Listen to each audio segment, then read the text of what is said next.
working to connect a region of over 600 cultural bridges between our lands.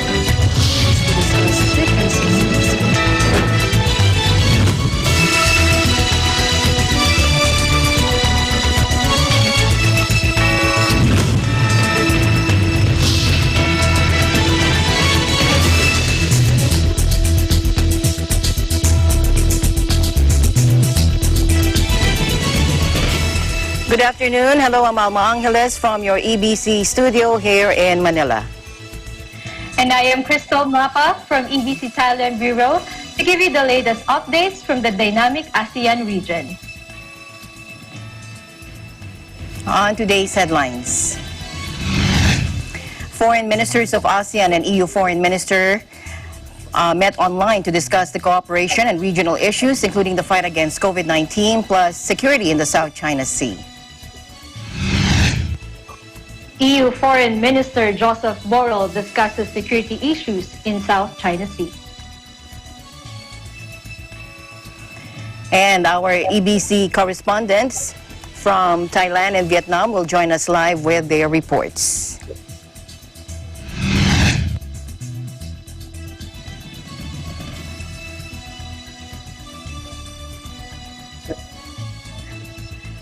And Eagle Broadcasting Corporation was able to talk to His Excellency Ambassador Rafael Harpez, and where he discusses Israeli-Philippines expanding relations.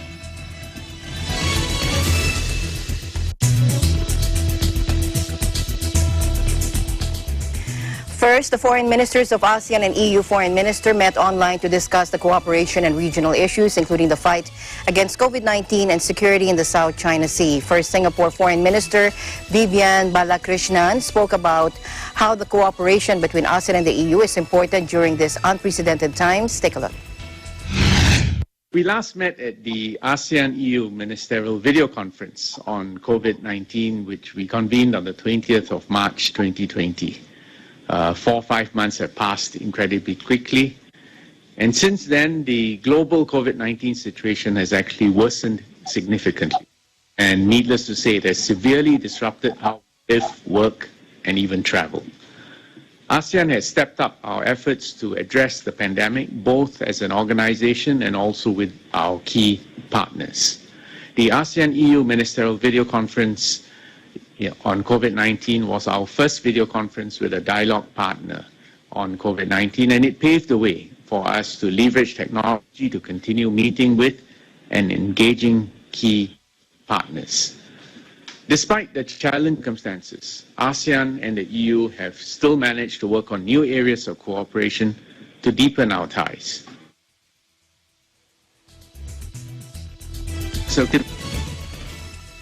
EU joint ministerial statement on connectivity, which we hope to issue at the 23rd ASEAN-EU ministerial meeting at the end of this year.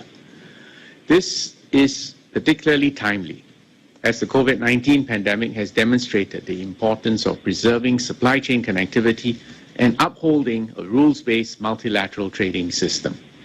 Even as we explore new areas of engagement, we should ensure that we continue to make progress on our existing priorities. First, we should keep working towards the formal elevation of ASEAN-EU relations to a strategic partnership. Second, we are nearing the finishing line and concluding the ASEAN-EU Comprehensive Air Transport Agreement expeditiously, and this would be a capstone for our discussions on strengthening connectivity. This would bring tangible benefits to our people and a much-needed boost to our currently decimated travel and tourism industries as we gradually resume safe travel in order to support our economies and resume connectivity. Third, concluding discussions on an ASEAN-EU free trade agreement would further cement EU's status as one of ASEAN's top economic partners and create more opportunities for both sides as we recover from the impact of the pandemic. Excellencies, in an increasingly uncertain global landscape, it is absolutely imperative for ASEAN and the EU, as the two leading regional organizations in the world, to send a very strong signal of our commitment to forge closer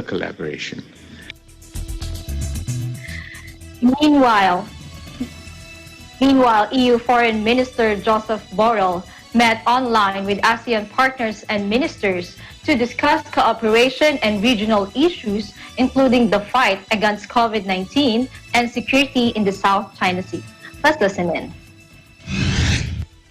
We have also assisted our partners around the world in tackling the virus and its socioeconomic impact.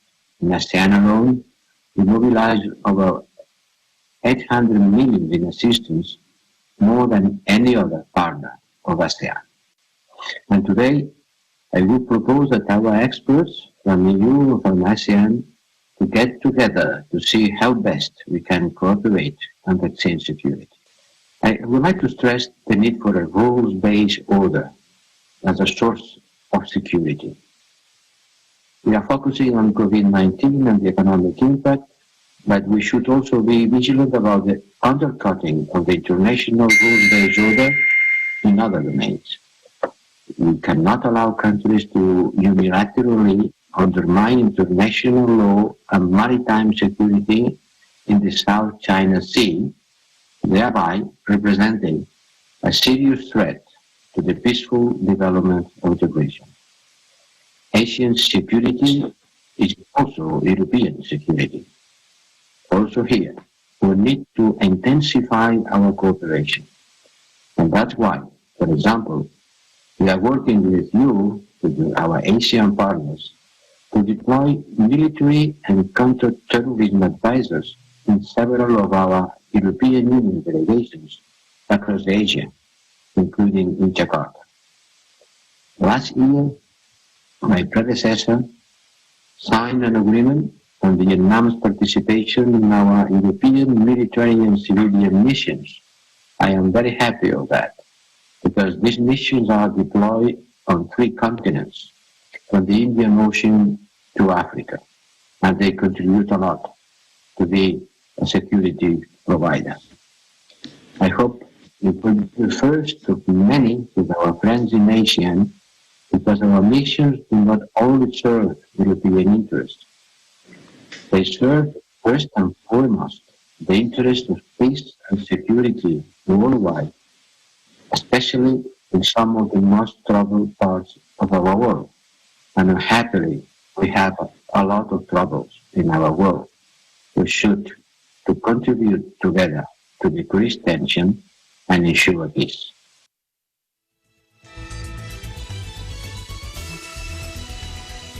Meanwhile, the ASEAN Coordinating Council, or ACC, held a special meeting on sub-regional development on September 9 via video conference to discuss the sub-regional development across ASEAN and ASEAN's role in promoting sub-regional development to achieve ASEAN community building objectives.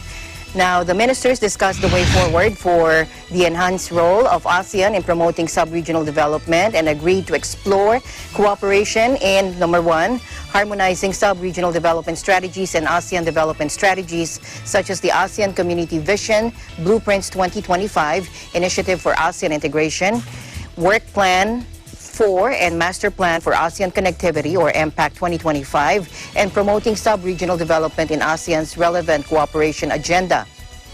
Second, enhancing ASEAN's strategic outlook towards sub-regional cooperation frameworks, encouraging closer coordination between ASEAN and sub-regional cooperation frameworks, including through the ASEAN Secretariat, relevant ASEAN sectoral bodies, and relevant bodies of sub-regional cooperation frameworks.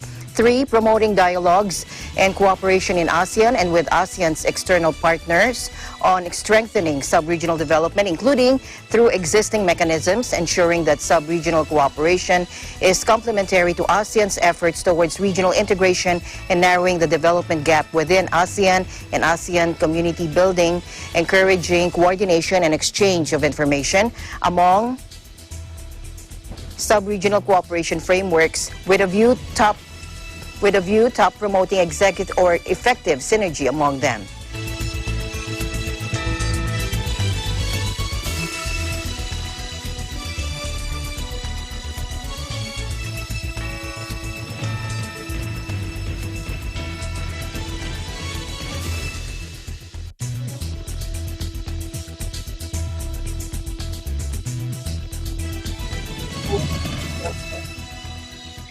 Heading over now to Vietnam.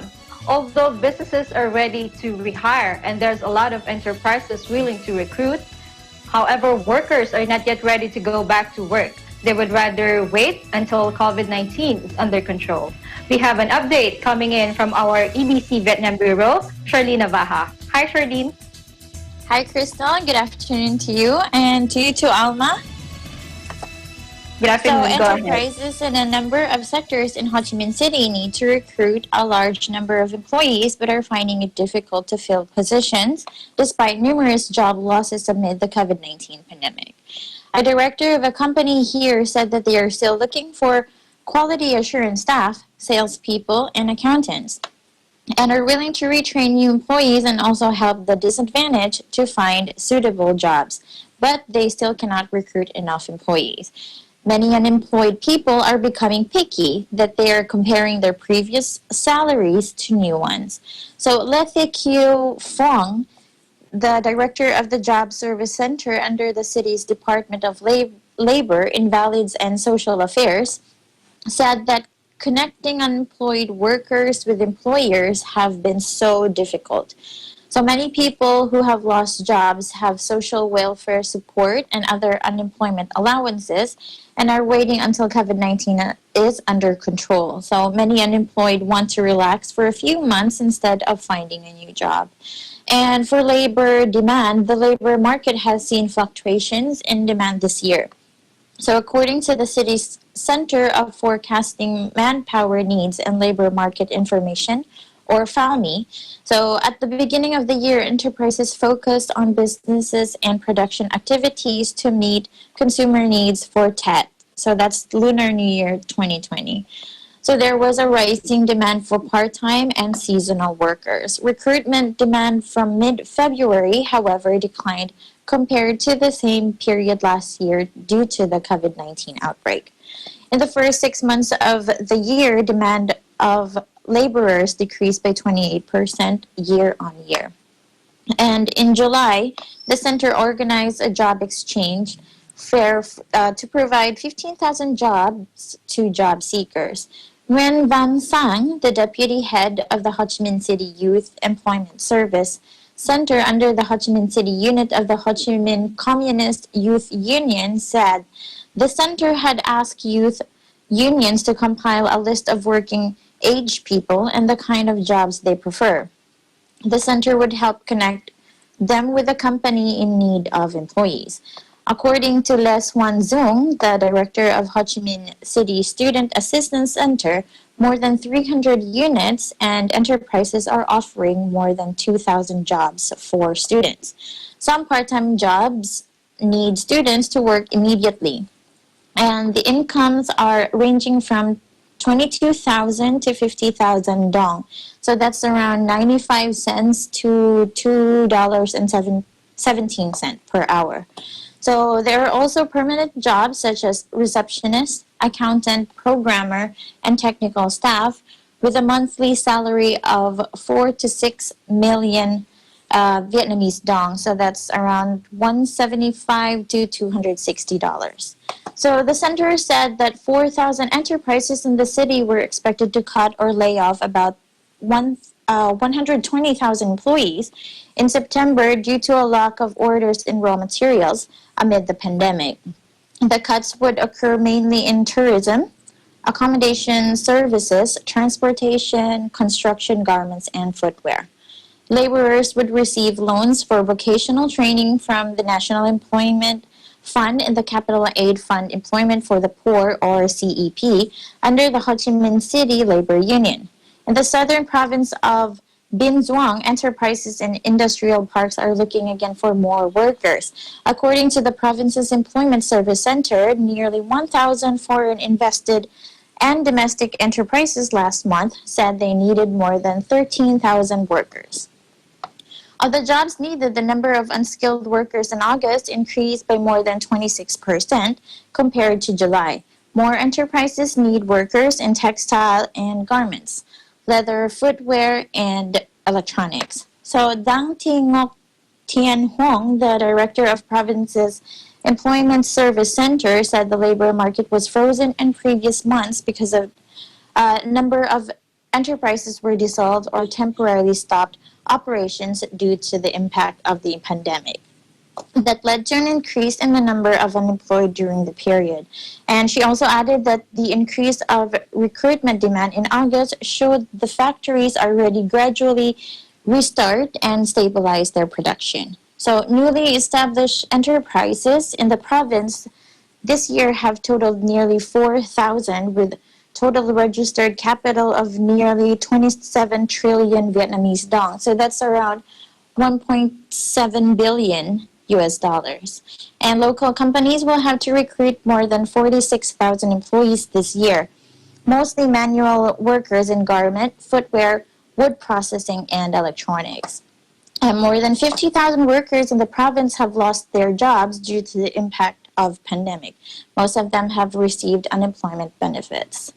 And just to add for COVID-19 updates, Crystal, so there were 3 Vietnamese repatriated from Russia were confirmed positive for COVID-19 yesterday afternoon. So raising the patient tally to 1,063 with 918 recoveries and 35 deaths. Back to you, Crystal. All right. Thank you for your updates, Charlene. Stay safe and stay healthy. You too. So this has been Charlene Navaja reporting live from Hanoi, Vietnam. We live in interesting times. Thank you, Charlene. Heading over now here in Thailand. The cabinet approved the draft bill for a national referendum on constitutional amendments. Let's find out more. Joining us live from Thailand is Faye Barte. Hi, Faye. Good afternoon, Crystal. Can you hear me clearly? Yes, I can hear you clearly. Please go ahead.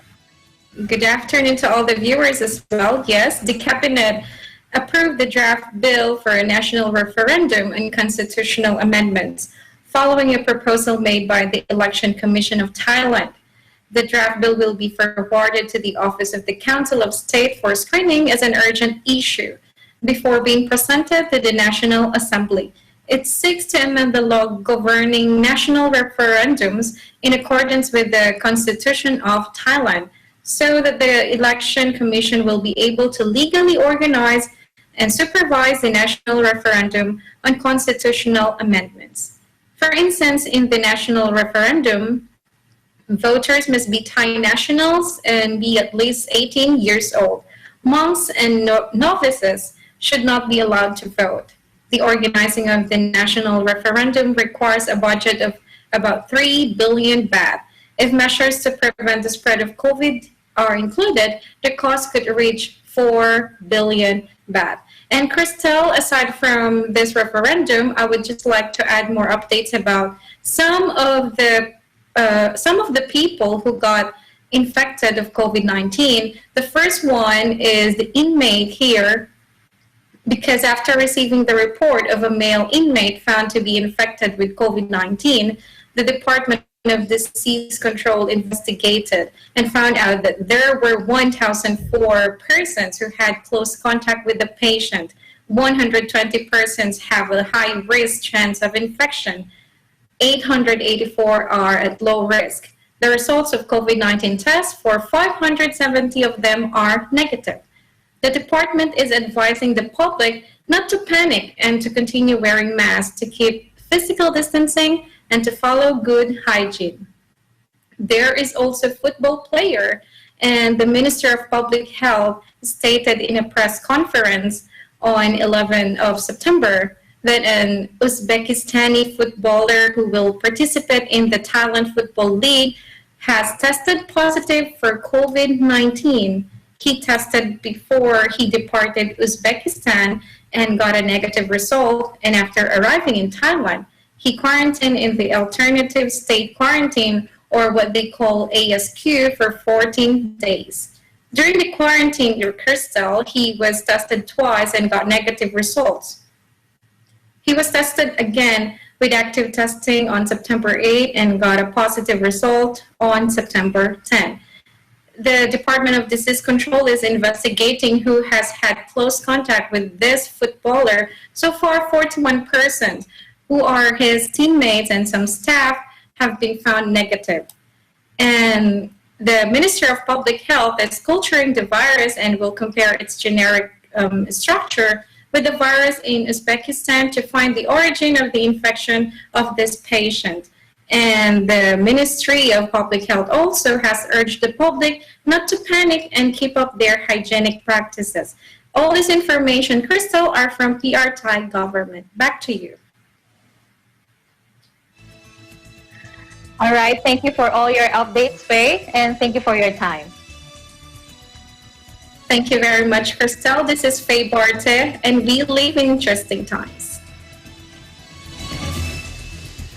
Meanwhile, ASEAN is to step up its cooperation with EU and India. Joining us live from Vietnam, here's Chriselle Lacuna.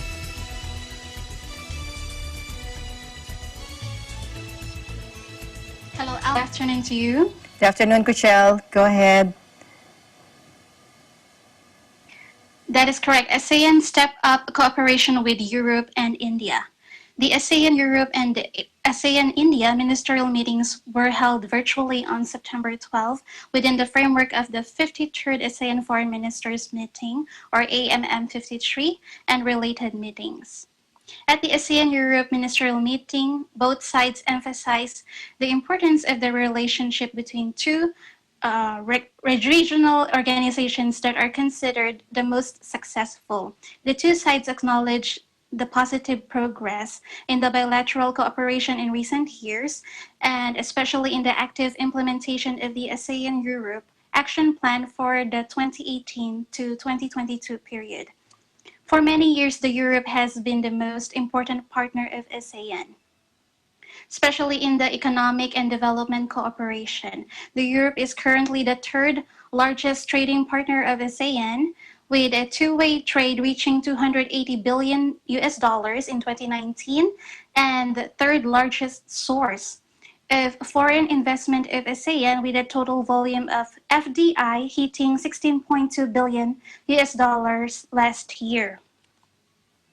The two sides agreed to continue effectively cooperating in areas of mutual interest and strengths, including economic trade, connectivity, transport, counterterrorism, fighting transnational crime, cybersecurity, marine security, and healthcare. Amid the complicated developments of the COVID-19 pandemic, the two sides agreed to work closely to support building and response to the COVID-19 pandemic and promote recovery. While at the ASEAN-India meeting, the ministers noted that despite complicated and unpredictable developments, especially the challenges caused by the COVID-19 pandemic, the ASEAN-India relations continue to make significant progress across all fields, including the implementation of the ASEAN-India Action Plan for the period 2016 to 2020.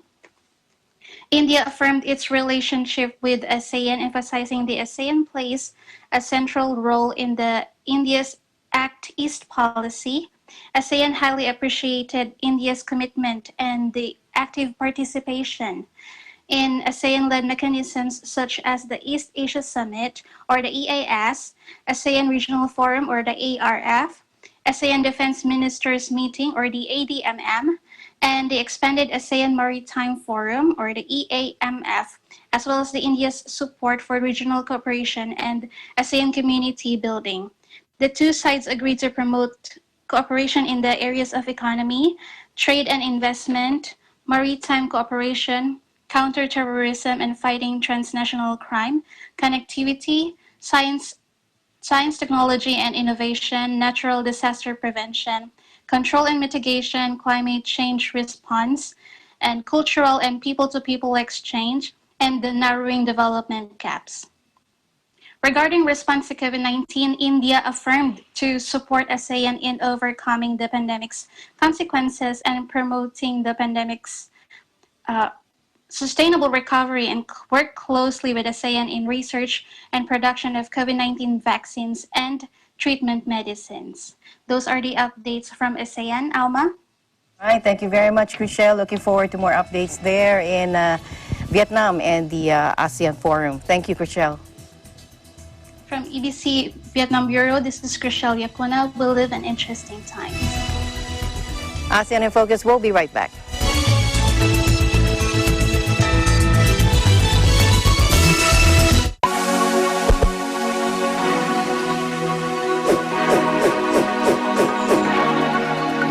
Hello there, I'm Alfred, and I'm a graduate of Bachelor of Science in Computer Science, batch of 2008 in New Era University. I'm currently working as an operations analyst in Autodesk. Hi, I'm Earl Espanio, and I graduated with Bachelor of Science major in Computer Science in 2010. I am a consultant at Trinity Consulting, LLC. Hi, I'm Ivy Macapagal, Bachelor's of Computer Science graduate, year 2010. I'm currently working as a cybersecurity analyst in one of the largest telcos here in New Zealand, Coast Park, NZ. I'm Joffrey David Riego, a BS Computer Science graduate year 2015. As a legal analyst, I am tasked with US cases, specifically civil torts cases. I am Melanie Rico Hermosity, a Bachelor of Science in Computer Science graduate, year 2006. I'm currently a software quality assurance engineer at FBI Systems here in Maryland, United States. Hi, I'm Renzo Cruz. I'm a graduate of BS Computer Science, year 2012. I'm currently working abroad, and I'm working as a senior cybersecurity consultant who specializes in digital forensics and incident response. And I am part of a national security in one of the countries here in the Middle East. I am inviting everyone to study at New Era University. To legit, too great. Be brilliant in the new era. Study now at New Era University. Excellence, Discipline, Service to humanity.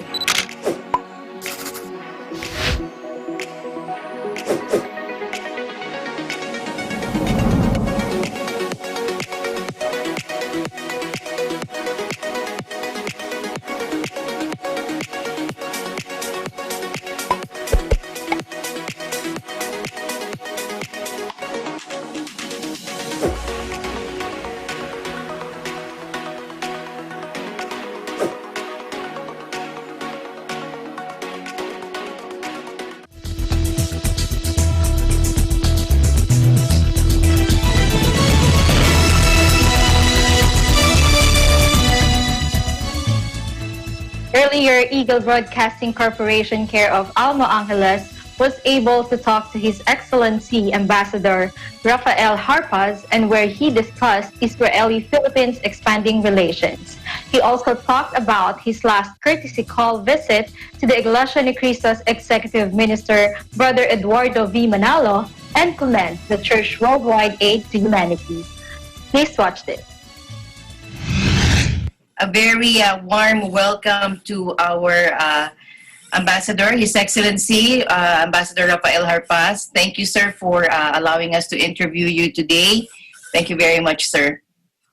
Thank you. It's a pleasure being here. I just returned from the holy city of Jerusalem, spending time in Israel, and I feel at home in Jerusalem, and I feel at home in Manila. So I'm happy to be back. Thank you very much. And I'm glad you're safe, sir, sound and safe on your journey. How was your trip? Can you tell us how is it traveling now? How was your trip from Israel to Manila? Quite a challenge. First, you need to take many more flights than before because there are less flights. Flights are pretty empty. Airports, I passed through Paris, Amsterdam. It's Naia, Ben Gurion Airport in Israel. Pretty empty from what you remember. New procedures at flights, people with masks. It's the new normal, and I don't see it changing in the very near future. So it's a challenge, but life is so strong, and you need to, as what we do here in Manila, you need to move forward. And we are now, next Friday is the Jewish New Year's. So I'm looking what happened from last September to this. Nobody could imagine we'll be in this situation worldwide. But we should be optimists. If you're a believer, you should be optimist. And I believe that better days will come. Flying is a challenge, and the airline is a major challenge. The tourism industries all over the world are challenging. But hopefully we'll get a vaccine. And until we'll get a vaccine, we should just stay safe, sound, and healthy, and especially follow the instructions of the health authorities. Mm-hmm.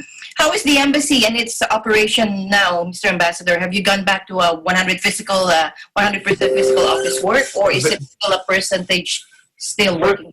The embassy was functioning from the beginning, from middle of March, when the closure was imposed here in Manila. We were always functioning in some kind of skeleton for a while, but we work full-fledged.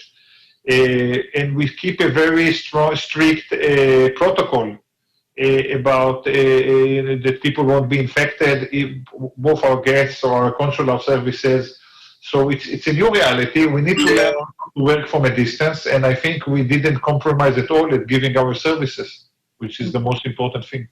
Yes, that's true. And how has the Israeli-Philippine relations affected by this pandemic? Well, our relations is stronger than any pandemic, and actually,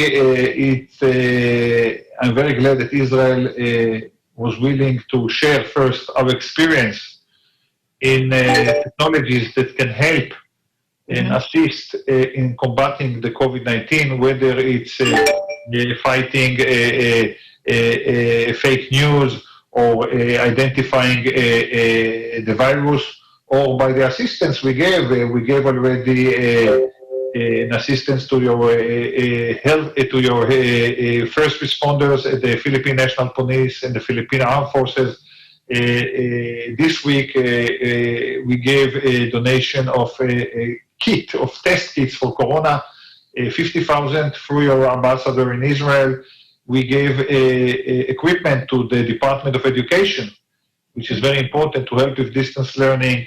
And we are exploring more possibilities to give our help and technologies. And we are thinking already, the day after will come and how we can move forward with our usual relations. It's true that we can't have high-level visits now because this is the period, but now we see how it's important to have the presence on the ground, on the ground, and I'm happy, Alma, to inform you that Israel is expanding dramatically its presence in the Philippines in the coming weeks. I know that Israel has been helping the Philippines a lot in the area of not only with the pandemic, but also in technology. As we all know, that Israel is known as the land of innovations and startups. Can you expound more on this, sir, and on how Israel has helped Philippines in this way? First of all, as I mentioned, we're expanding our presence here, which is days when governments are shrinking their budgets. We open our defense attaché office here, and we are opening next month our economic and trade office for the first time here in Manila, and we're opening an honorary consulate in Mindanao. In addition, Philippines is also helping Israel during this pandemic, and I will explain you how. There are 30,000 Filipinos in Israel living and working with us and taking care of our elderly people, especially now during COVID, when people have the social distance and elderly people should stay home and they are very lonely. Who is with them? It's the Filipinos caregiver, and I want to thank all of you, all of the families of the Filipinos, from Mindanao to Luzon to the Visayas, from Baguio to Lawag to Iloilo to Manila to Cebu, all of you in the barangays that have your families and friends there. Thank you very much, because this is the time of need. When grandparents can't see their grandchildren because of the pandemic, who will take care of them? It's the 30,000 Filipinos. Coming to your questions about technologies, well, Israel is also at the forefront, Israeli technologies, of looking for a vaccine and technologies of fast testing of material. A lot is in the pipeline. I know there is a feeling of doing things bilis, but when it comes to this, it has to be a bit in a pace. And all the technologies that we have, we are more than willing to share with the Philippines. Israel is also struggling with the virus, and there was actually a significant, big second wave in Israel. We did the best almost in first wave, and then we thought it's over, and now it's back big time. What we are doing very well, we have our number of deaths is very, very low comparing to relatively low, and people in critical situation. By the way, I see the numbers. I'm encouraged from what I see in the Philippines. They say, touch wood, flattening the curve.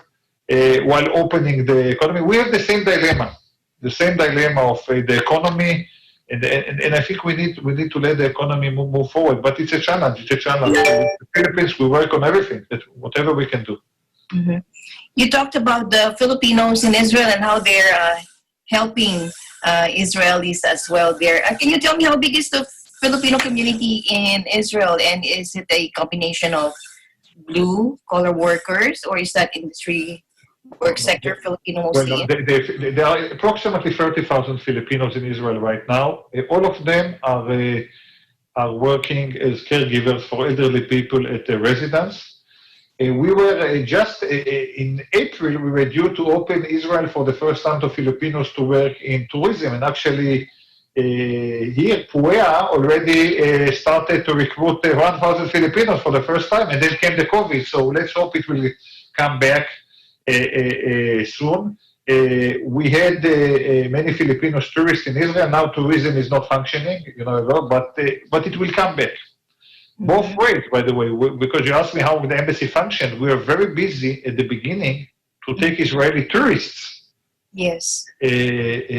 out from the Philippines back to Israel. What I see at the last month, that Israeli businessmen decided, listen, we have COVID, but we need to come back to do business. And I see some of them returning to the Philippines or want to return to the Philippines.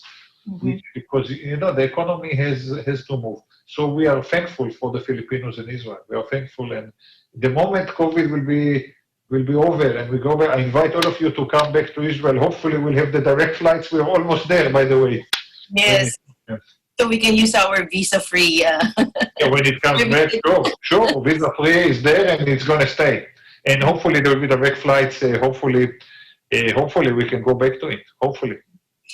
Okay, Mr. Ambassador, I'd like to ask about education. The COVID-19 health crisis has given the world's education arena, let's say, a jolt. Schools, academic institutions, and development training centers around the globe have been continually adjusting and learning from the new experience of teaching and reaching out. So how is Israel working things out when it comes to this field? Yeah, well, distance learning and e-learning, Israel is excelling in this. And actually, some of the Israeli technologies were offered here to your government already because of the decision not to have a face-to-face school for the coming months. Still in Israel, it's true that most families and pupils have an access to internet at their homes and has computers, PC. But again, a family that has 4 or 5 children, you need all 5 of them to have their own PC to do it. So it's a challenge. And the school started in Israel on September 1st. So we saw immediately that one of the major places that the children get sick is in school.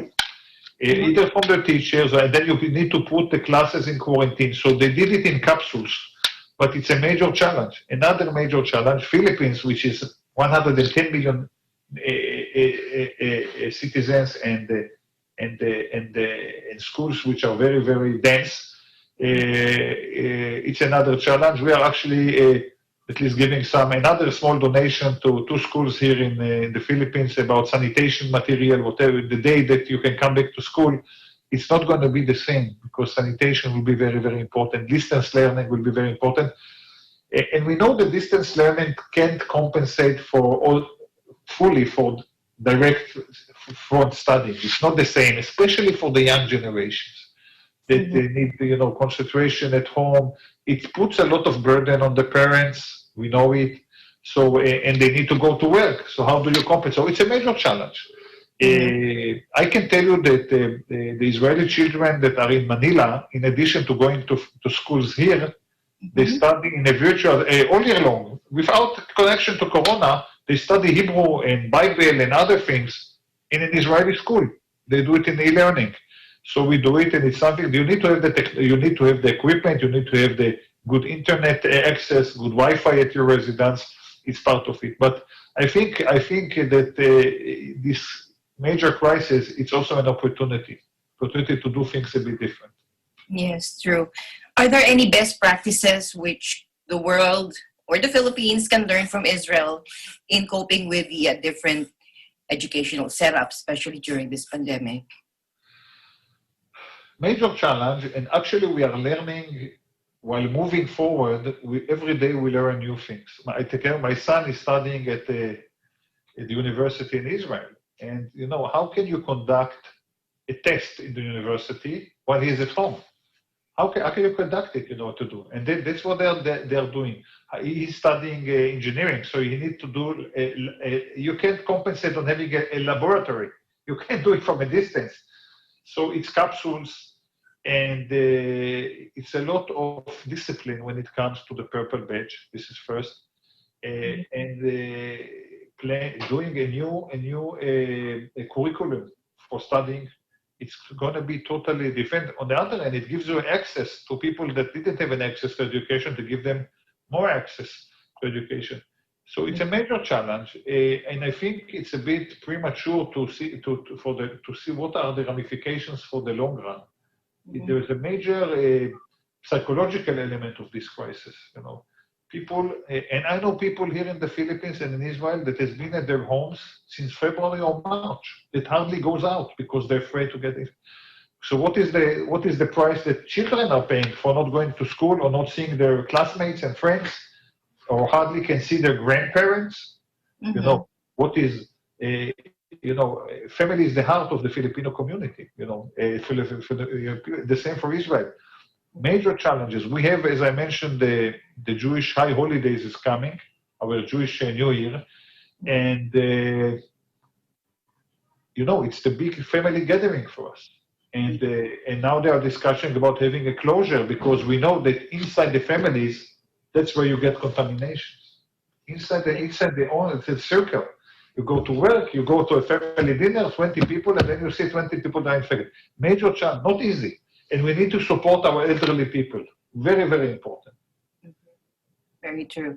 There were new, recently, diplomatic developments in the last weeks, which will spur possible business and development opportunities. And I'm talking, I used to know, between United Arab Emirates and Israel. Can you expound more on this?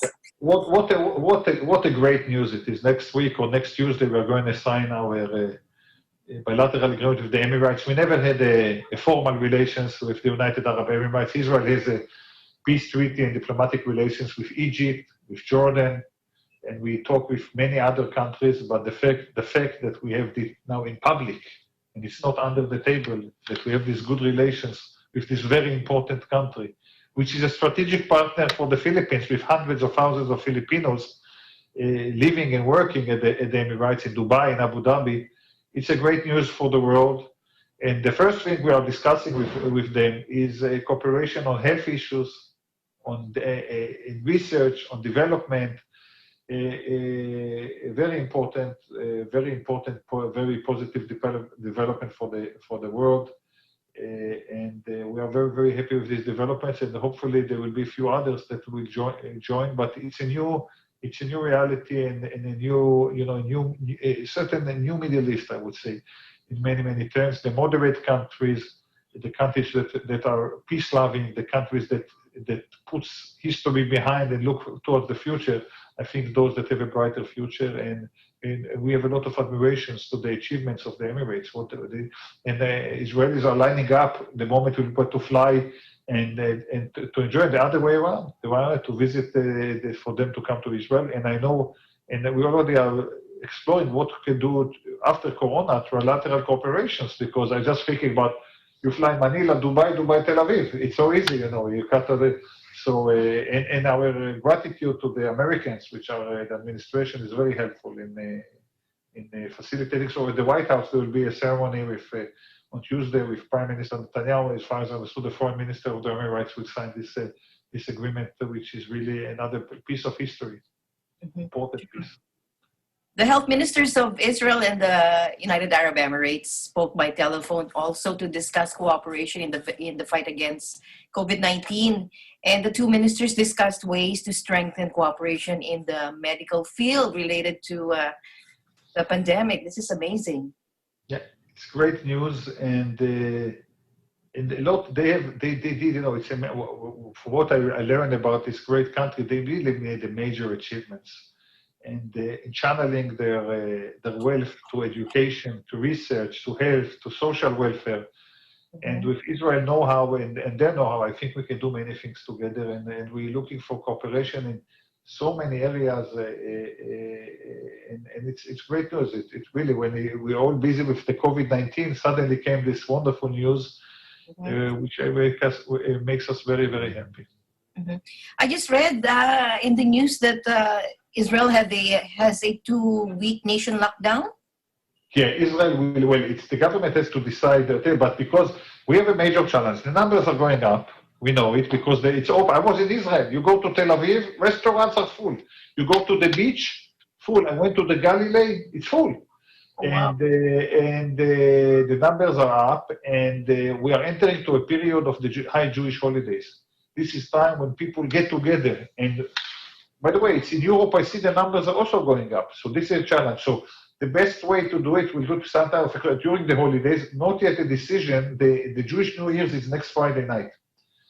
So they are discussing it, but it's all on the table, that proposal, and a big debate in Israel, by the way, including synagogues. How many people, you know, it's time when people go to the synagogue, even not religious people, goes at the high holidays to see, and how do you do it? By the way, the same here, you have limitations on the number of people that can attend the church or a synagogue or a mosque. So it's a big debate. It's open because we are a very thriving democracy.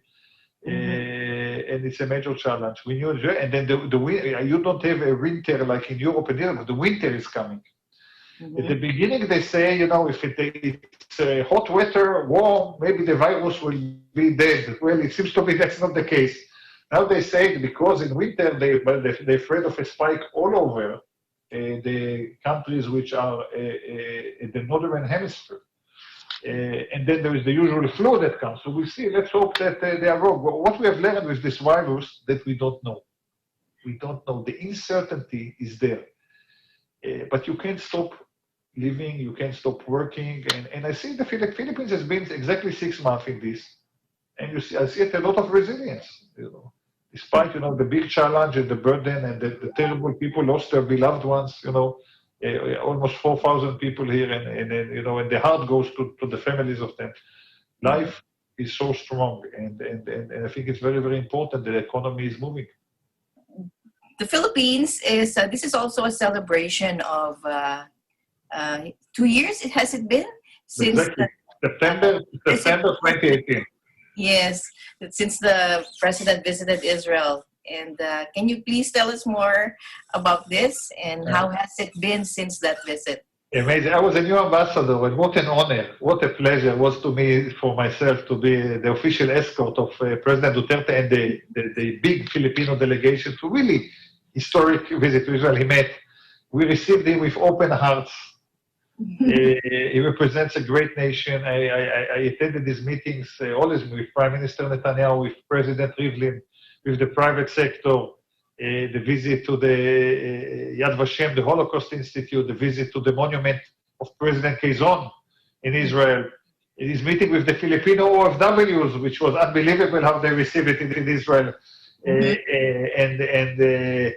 And since then, our goal as a government, or my role as an ambassador, was to implement the achievements. And since then, the relationships are thriving, despite the COVID. And we reached so many things. And for us, the first impact is this growth of Israel presence here in the Philippines and the interest that the Philippines is drawing.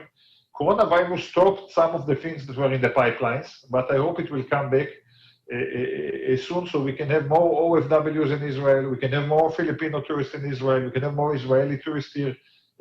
I see in the Facebook groups how Israelis are yearning to go back to Boracay, to Bohol, to Palawan, to Banawe, to Segada. I see it, all of them. When is it open? Everybody are asking. So they come back, and the Israeli private sector is okay. And again, we are very, and I know the Filipinos the same. All of them then that wants to go to the Holy Land to renew their vows, very popular in others. We saw a spike, 35,000 Filipinos visited Israel in 2019, and the expectations were to have much higher numbers when the direct flights will come. So a lot of good things. We are working very closely on counterterrorism, another issue. And again, our condolences for the terrible terror attack in Sulu 2 weeks ago. Terrible attack. We condemn it and we stand by the Philippines at those difficult days. So it's very, very important to enhance the cooperation on many other areas, and relations were never better as now. Mm-hmm. That's true. Also, I just read up that Filipinos in Israel, the DFA also noted that 39 of the 46 Filipinos in Israel who were suffering from COVID had already recovered and had been discharged from hospitals and quarantine facilities there. Philippine Embassy assured that the Filipinos with COVID would also receive help from the Philippines. They get a full medical treatment in Israel, full medical insurance, and we treat them like we treat ourselves. They are our brothers and sisters. Mm-hmm. Thank you so much, Ambassador. Also, earlier you mentioned that when you were here in the Philippines, you got to visit our Executive Minister, Brother Eduardo Manalo. Can you tell us more about this and the developments ever since? Yes.